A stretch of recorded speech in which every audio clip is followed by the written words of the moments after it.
Lord, it's some things that I'm going through in my life right now that I don't even know what to do. Sometimes I want to quit. Sometimes I want to give up. I'm hearing bad news. I done lost some family members this year. I done lost a job this year.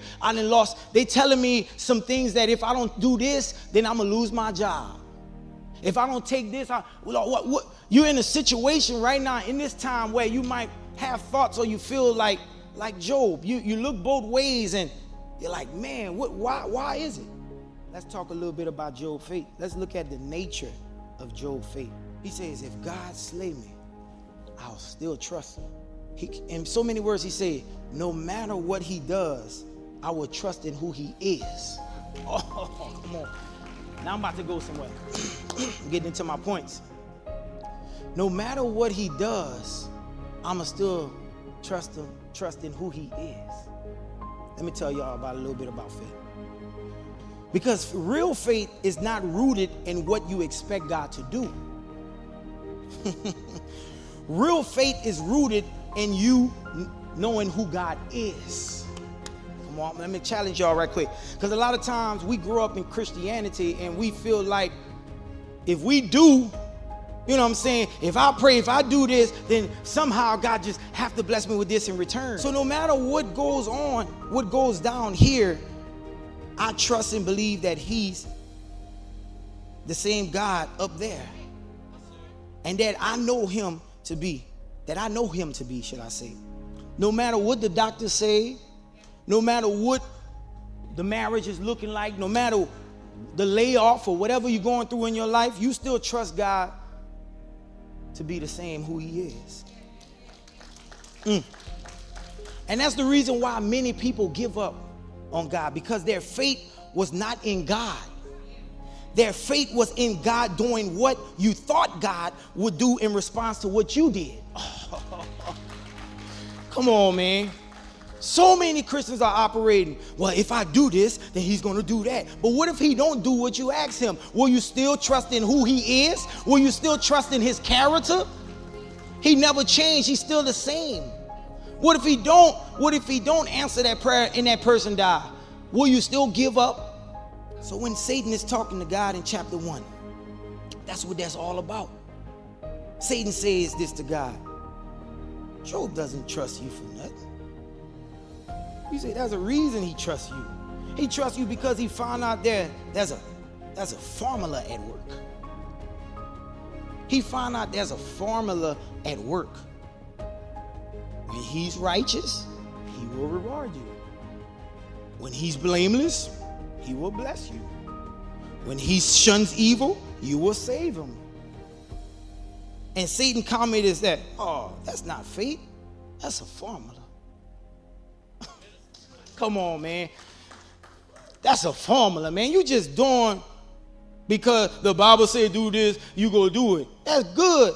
But is your faith in him? And Satan understands that most people who claim to have faith in God, they really don't have faith in God. You just have faith in the formula.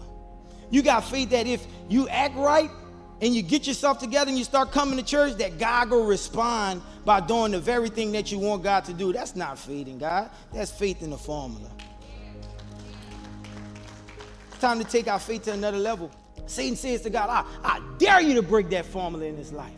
I dare you to go up to Job and break that formula in his life. Break it up. Just mess it up. Yeah, he's doing good. He's living righteous.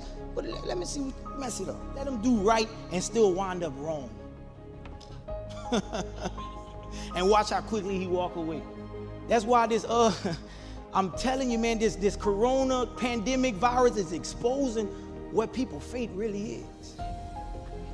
That's why church is not really packed like how it is everywhere. Because when people go through a little trouble, they don't have faith in God.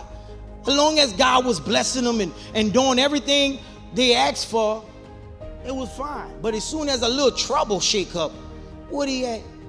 They quit, they give up, they nowhere to be found. Let her pray and you don't answer, and watch how quick she stop praying.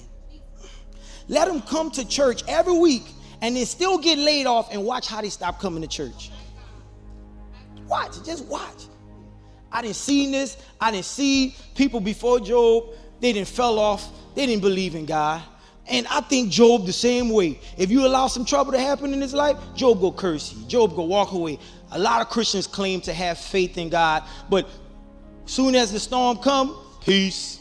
That's not real faith. We learn from Job that our faith shouldn't be in the outcome, but our faith should be in the God we serve. That's who our faith should be in. That's what our faith should be in. God says, have you thought about my servant Job? And so here the enemy come. Have you not put a hedge around him? The problem is you have a hedge around him. You got a fence around him. The enemy says, wait, you got a fence around him though.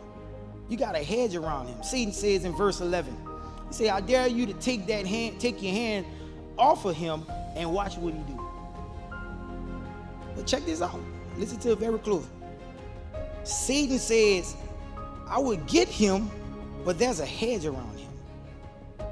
But if you take your hand off of him, watch what I can do.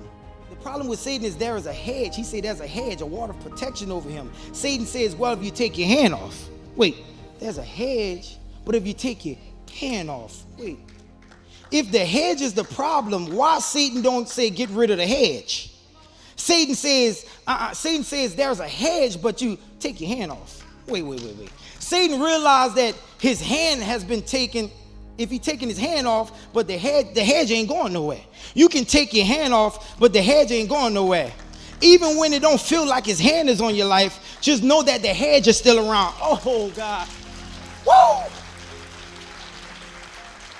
Even though it feel like you can't feel his hand on your life, just know that there's a hedge over your life. There's a wall of protection. Yes, you might not feel God on you. You might not feel him moving on you, but you're protected. You're fenced in. He's limited in what he can do.